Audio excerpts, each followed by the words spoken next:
तो ये हमारा जो आज का टॉपिक है वो इलेक्ट्रिकल सेफ्टी है और इसमें हम कुछ चीज़ें पढ़ेंगे। तो सबसे पहले हम स्टार्ट ले लेते हैं डेंजर्स ऑफ इलेक्ट्रिसिटी, ठीक है। और उसमें से जो डेंजर्स ऑफ इलेक्ट्रिसिटी के अंदर जो पहला आता है वो हमारे पास है इलेक्ट्रिक शॉक है। इलेक्ट्रिक शॉक जब किसी को करंट लगता है तो वो इलेक्ट्रिक शॉक होता है। करंट किस तरह से लगता है? अगर आपके पास कोई वायर है जिसके डैमेज इंसुलेशन है, इसके ऊपर जो इंसुलेशन लगी हुई है, प्लास्टिक जो चढ़ा हुआ होता है उसके ऊपर, अगर वो डैमेज हो चुका है और उसके अंदर तार नज़र आ रही है, जो अंदर कॉपर की तार होती है, अगर उसके अंदर वो नज़र आ रही है, सिल्वर की तार है वो नज़र आ रही है, तो वो एक्सपोज होता है। तो जब आप उसको टच कर लेते हैं तो उससे आपको करंट लगता है। अब आ जाइए कि करंट जो है कितना आपके बॉडी के अंदर जा रहा होता है। तो जो आपका ड्राई स्किन होता है, ड्राई स्किन के अंदर जो रेजिस्टेंस है करंट के लिए वो 10,000 ओहम है, ठीक है। ड्राई स्किन के अंदर जो रेजिस्टेंस है वो 10,000 ओम होता है। अब आपके पास नॉर्मल जो घर के अंदर वोल्टेज आता है वो 240 वोल्ट होता है। तो उसी हिसाब से अगर आप करंट निकाल लेते हैं तो 24 मिली एम्पियर आपके बॉडी से वो करंट जा रहा होता है, क्योंकि आपका स्किन है, जाहिर है जब आप टच करेंगे एक्सपोज वायर को तो आप स्किन के ज़रिए टच करेंगे ना, तो वहाँ से आपको करंट लगेगा। 240 वोल्ट है जो घर के अंदर वोल्टेज आता है, 10,000 आपके स्किन का रेजिस्टेंस है। तो इस तरह से V = IR, I = V/R से आपके पास 24 मिली एम्पेयर करंट है जो कि आपके बॉडी से गुजरता है। अच्छा, अगर आपका स्किन जो है वो गीला है, पानी से गीला है, ठीक है ना, वेट है, तो उस कंडीशन में ये जो 10,000 ओहम रेजिस्टेंस है ये 1,000 ओहम रेजिस्टेंस पे आ जाता है। इसकी रेजिस्टेंस वाटर लगने से कम हो जाती है, ठीक है। अब जब रेजिस्टेंस कम हो जाएगी तो वो 24 मिली एम्पेयर की जगह 240 मिली एम्पेयर करंट हो जाएगा, जो कि ज़्यादा लीथल करंट है, ये ज़्यादा ख़तरनाक है, आपके ज़्यादा आपको डैमेज कर सकता है, ठीक है। तो ये अच्छा, आपके हार्ट के लिए जो ज़्यादा फेटल करंट है वो कितना, 100 मिली एम्पेयर करंट अगर आपके हार्ट से गुज़र जाता है तो आपके हार्ट बीटिंग को रोक सकता है, ठीक है। तो ये ज़्यादा ख़तरनाक है। देखिए 240 मिली एम्पेयर, 224 मिली एम्पेयर जो आपका ड्राई स्किन है, 240 मिली एम्पेयर जब आपका स्किन जो है गीला है, तो और 100 मिली एम्पेयर करंट जो हार्ट के लिए सबसे ज़्यादा ख़तरनाक है। इन 100 मिली एम्पेयर से ऊपर होगा तो वो तो ज़ाहिर है ख़तरनाक ही ख़तरनाक है, लेकिन 100 मिली एम्पेयर से आपकी भी हार्ट बीटिंग आपकी रोक सकती है, ठीक है। तो अब इस चीज़ से, इलेक्ट्रिक शॉक से बचने के लिए हमें क्या करना पड़ेगा? एक तो सबसे पहले जो हमें करना पड़ेगा कि हमें जो इलेक्ट्रिकल सप्लाई के जो अप्लाइंसेस है, फ्रिज है, बाकी चीज़ें हैं, ठीक है ना, उसको हमने क्या करना है, स्विच ऑफ करना है बिफोर स्टार्टिंग टू रिपेयर। अगर उसमें कोई प्रॉब्लम है, कोई चीज़ है, आपने उसको उसके अंदर कोई प्रॉब्लम आ रहा है, सपोज़ करें वो करंट दे रहा है, तो आपने उसको टच करने से पहले स्विच को ऑफ करना है, ठीक है। फिर हमने प्रॉपर प्लग यूज़ करना है और अर्थ पिन उसके अंदर यूज़ करना होता है। देखिए बाज़ औक़ात आपके घर में फ्रिज होता है या कोई और चीज़ होती है, कंप्यूटर है आपका जो करंट दे रहा होता है, ठीक है। वो करंट इसलिए दे रहा होता है कि वो कहीं ना कहीं जाके उसके साथ जो लाइव वायर है वो टच हो रहा होता है, हल्का सा टच हो रहा होता है, लेकिन टच हो रहा होता है, उसके ऊपर चार्जेस स्टोर हो जाते हैं। और जब आप उसको टच कर लेते हैं तो उसको एक रास्ता मिल जाता है, आपके बॉडी को यूज़ करते हुए ज़ीरो पोटेंशियल पे चला जाता है। ज़मीन, ग्राउंड जो है वो ज़ीरो पोटेंशियल पे होता है। तो जब आप उसको टच कर लेते हैं तो इलेक्ट्रॉन जो हायर पोटेंशियल जो कि फ्रिज है या जो भी है, उससे लोअर पोटेंशियल जो कि ज़मीन है उसमें जाना चाहेंगे, वो आपके बॉडी को यूज़ करते हुए जाएंगे, आपको करंट लगेगा, ठीक है।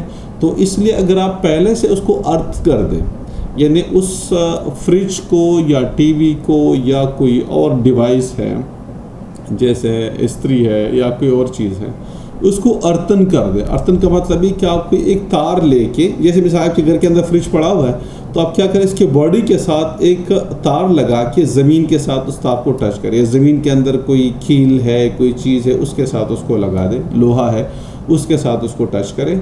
अब क्या होगा, करंट उसके ऊपर रोकेगा नहीं, आपको करंट नहीं लगेगा, क्योंकि जो करंट है उसको इजी रास्ता मिले। आपके बॉडी के अंदर रेजिस्टेंस ज़्यादा है, उस तार के अंदर रेजिस्टेंस कम होता है, तो आपके बॉडी को रास्ता बनाने की बजाय वो उस तार को रास्ता बनाते हुए करंट उस तार के ज़रिए ज़मीन तक जाती है, ठीक है। तो आप उसको अर्तन करते हैं, ठीक है। यानी एक आपके पास जो स्विच लगाते हैं मेन प्लग के अंदर, ठीक है, वो एक अलग चीज़ है।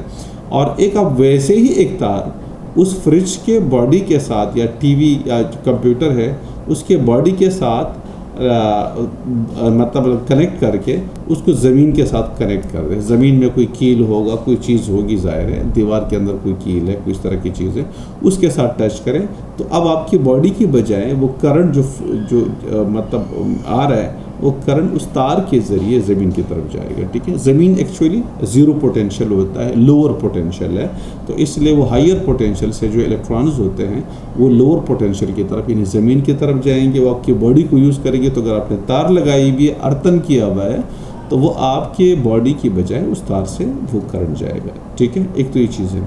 अब दूसरी बात ये कि वो ये कह रहे हैं कि जो इसके ऊपर यानी जो आप स्विचेस यूज़ करते हैं वो प्लास्टिक उसके ऊपर छड़ा हुआ होना चाहिए, प्रॉपर मतलब उसके अंदर इंसुलेशन होनी चाहिए। अगर उसके ऊपर इंसुलेशन नहीं है तो ज़ाहिर आपको करंट लग सकता है, ठीक है। इस तरह से एक चीज़ और ये करें कि जो आपकी तारें होती हैं, बिजली की तारें, मतलब जो फ्रिज के अंदर आ रहा है या टीवी के अंदर जो तार जा रही है, कंप्यूटर के अंदर जो तार आपका आ रहा है, वो ज़मीन के ऊपर किसी वेट एरिया में नहीं होना चाहिए, किसी ऐसे एरिया में जहाँ पानी है वहाँ पे नहीं होना चाहिए। इसलिए कि अगर उस पानी के अंदर होता है और वो पानी कहीं ना कहीं तार को टच कर रहा होता है तो वो पानी के अंदर फिर करंट जो है ज़ाहिर फ्लो कर रहा होता है।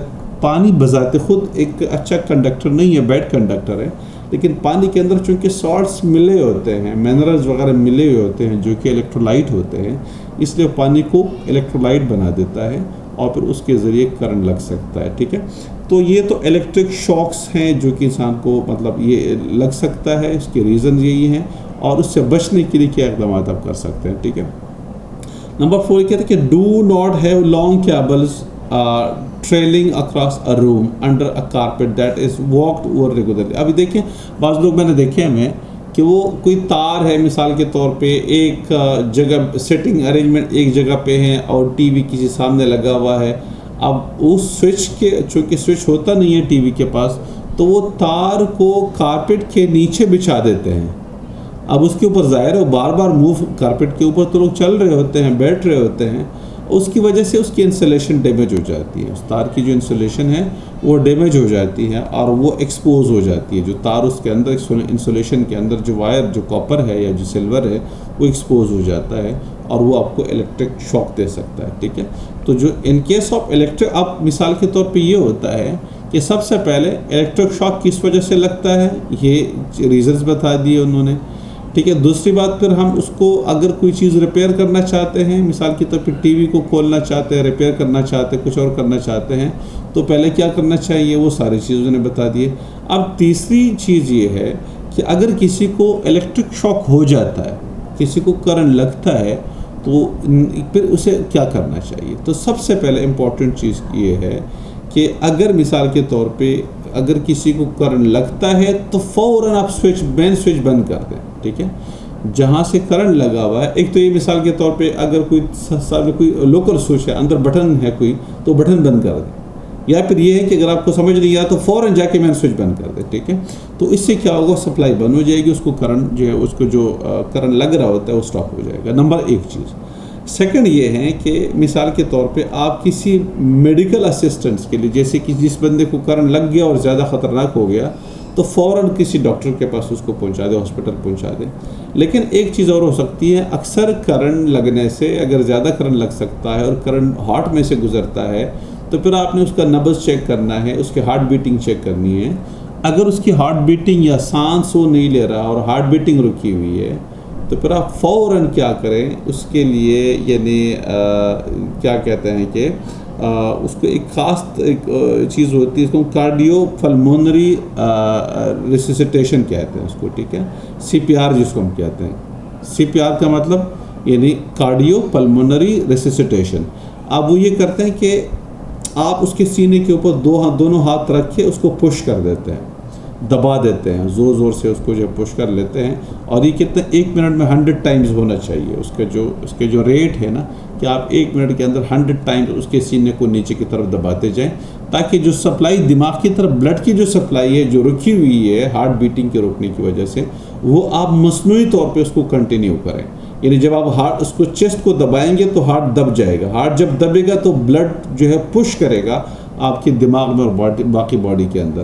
तो आप रिसिसिटेशन करें जब तक कोई प्रॉपर मेडिकल असिस्टेंस नहीं आती, उस वक्त तक आप उसकी रिसिसिटेशन करें, पल्मोनरी रिसिसिटेशन करें, ताकि वो जो ब्लड सप्लाई है वो दिमाग तक जाती रहे और डेड ना हो। क्योंकि दिमाग जो है अगर उसको 3 सेकंड के लिए ब्लड ना मिले तो वो डेड हो जाता है, उसके बाद फिर वो काम छोड़ देता है। तो फ़ौरन आपने बाज़ केसेस में थोड़ा सा टाइम लंबा भी हो जाता है, लेकिन जो एवरेज टाइम है वो 3-4 सेकंड्स के अंदर वो डेड हो जाता है। तो फ़ौरन अगर कोई हार्ट बीटिंग रुकी हुई है तो आप उसको दबाते जाएं, ताकि जो उसके दिमाग के अंदर जो ब्लड सप्लाई है वो चलती रहे। ठीक है, तो ये कुछ चीज़ें हैं जो कि आप कर सकते हैं, लेकिन इससे इम्पॉर्टेंट चीज़ ये है कि आपने उसको फ़ौरन डॉक्टर के पास पहुंचाना है, ताकि वो कोई प्रॉपर उसके अरेंजमेंट वो कुछ कर सके उसके लिए। ठीक है।